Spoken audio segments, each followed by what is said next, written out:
Расман муҳориба дар вазни нимёна байни Висенте Люке бо рекорди 21-9 ва Рафаэл дос Сантос бо рекорди 32-14 рӯзи 15 июл дар турнири UFC Fight Night. Ассалому алайкум дӯстон, хуш омадем ба шабакаи мо. Дар навори имрӯза оиди тозатарин ва муҳимтарин хабарҳо аз ҷаҳони ММА гап мезанем. Барои дастгирии канали мо лайкро зер карда 3-4 калима комментария нависен. мо боша наворро оғоз мекунем. доруҳое ки айни замон шумо дида истодаен доруҳои гиёҳии босифат аз ширкати шифофармо мебошад, ки шумо имконият доред ки ҳамаи ин доруҳоро бо нархи арзон дастрас кунед. доруҳо барои хунукзадагӣ ва қавӣ кардани мардонагӣ, барои фарбе ва харобшавӣ, барои ришу мӯйсарбарорӣ, барои дарди дил, дарди мушакҳо ва ҳамчунин равғани сиёҳдона, ки пайғамбар саллаллоҳу алайҳи васаллам гуфта буд ки ба ғайр аз марг ба ҳамаи дигар дардҳо даво мебахшад. худи ҳозир ба номерҳои дар рӯи экран буда занг зада доруҳои даркории худро харидорӣ кунед ва ҳатман аз номи канали Паҳлавон гап занед. ҳамин гуна шумо ҳам доруҳои даркории худро ба даст меоред ва ҳам канали моро сахт дастгирӣ мекунед. аллакай шаби 7 ба 8 май турнири UFC 288 баргузор мегардад, ки муҳорибаи асосии ин турнир муҳорибаи унвонӣ дар вазни 61 кг байни чемпион Алҷамин Стерлинг ва чемпиони пешинаи UFC дар ду вазн Генри Сехудо мешавад. ва пеш аз муҳориба чемпион Алҷамин Стерлинг оиди рақиби худ Генри Сехудо фикрашро баён кард. ман нисбати Генри душманӣ надорам ва барои пеш бурдани ин муҳориба ман бо ӯ душманӣ кардан намехоҳам, аммо ӯ нисбати ман бисёр суханҳои ноҷо гуфтааст. ҳамаи ин вақт ӯ дар хонаи худ нишаста нисбати дигар ҷангварон ҳар гуна суханҳо мегуфт.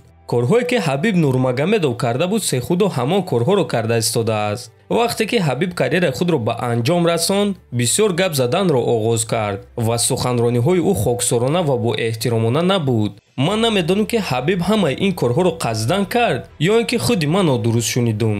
Генри ҳамон корҳоро кард, аммо корҳои кардаи Сехудо қасдан буд ва бояд ки ягон кас ӯро барои ин корҳояш ҷазо медод. хушбахтона ӯ ба муҳорибаҳо баргашт ва ман ҳамон шахсе мешавам ки ӯро барои ин суханҳои гуфтааш ҷазо медиҳам, гуфтааст Стерлинг. хотиррасон мекунем ки Генри Сехудо охирон муҳорибаи худро рӯзи 9 май соли 2020 зидди Доминик Круз гузаронида буд ва дар дуюм раунд бо тариқи нокаути техникӣ ғалаба ба даст оварда камарбанди худро ҳимоя карда буд.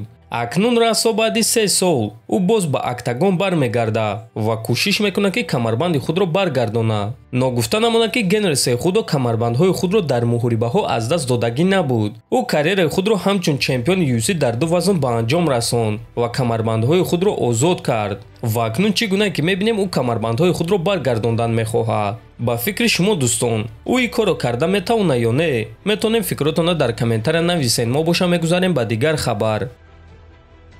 расман саҳна ва рақиби навбатии ҷангвари бебохти тоҷик Сарварҷон Ҳомидов дар ташкилоти Беллатор муайян шуд. варзигари тоҷик Сарвар Ҳомидов бо рекорди 14-0 зидди варзигари француз Кевин Петчи бо рекорди 8-5 рӯзи 12 май дар Париж дар турнири Беллатор 296 бояд қайд кард ки аз сабаби муҳорибаро дар муддати кӯтоҳ ташкил кардан, муҳорибаи онҳо дар вазни 64 кг баргузор мегардад. барои варзигари тоҷик ин дуюм муҳориба дар ташкилоти Беллатор хоҳад шуд. дар якум муҳорибаи худ Сарвар Ҳомидов рақиби худ Жозе Мариоро дар якум раунд бо тариқи нокаут шикаст дода буд. ана барои Кевин боша ин дебют дар ташкилоти Беллатор хоҳад шуд. мо ба Сарвар муваффақият хоҳонем ва албатта ки ба ғалабаи ӯ боварӣ дорем. топови ҷангвари вазни ним вазнини UFC Энтони Смит гуфт ки дар вазни сабук ки Ислам Махачевро шикаст дода метавонад. оё ягон кас Ислам Махачевро шикаст дода метавонад ё не? ростӣ ман фикр мекунам ки дар ҳақиқат аз ҳама шанси зиёд барои ин корро кардан Бенил Дарюш дорад. аммо агар ки пеш аз ӯ пир шудан ба ӯ муҳорибаи унвонӣ диҳанд. ҳозир проблемаи асосӣ дар ана ҳамин чиз аст, ки ба ӯ муҳорибаи унвонӣ надода истоданд. агар ҷиддӣ гап занем, пас ӯ греплинги худро бо зарбазаниҳои дастонаш хеле хуб истифода мебарад ва ҳамчунин манаҳи ӯ хеле сахт аст, ки ба бисёр зарбаҳо тоқат карда метавонад. агар ман дар ҷои Ислам Махачев мебудам, ман барои Бенилро ба замин афтондан ва бо ӯ дар замин кор кардан эҳтиёт мекардам, чунки греплинги Дарюш хеле хатарнок аст, гуфтааст Смит. дӯстон, ман фикр мекунам ки дар ҳақиқат Бенил Дарюш рақиби хеле хатарнок аст. бале, греплинги Бенил хеле хуб аст, аммо греплинги ӯ барои Ислам проблема шуда метавонад ё не? мо баъди муҳорибаи ӯ бо Чарлз Оливера мефаҳмем, чунки греплинги Оливера хеле хатарнок аст. ин чизро ҳама медонад, аммо чӣ гуна ки дидем барои Ислам Махачев проблема шуда натавонист. аз ҳамин сабаб агар ки Бенил Дариуш Чарлз Оливераро дар замин шикаст дода тавона, пас гуфта мешавад ки греплинги ӯ барои Махачев проблема шуда метавонад. худи шумо чӣ фикр доред дӯстон? фикротонро нависен, ҳатман дар канали мо обуна шавен. То боздид, хонободу сарбаланд бошен.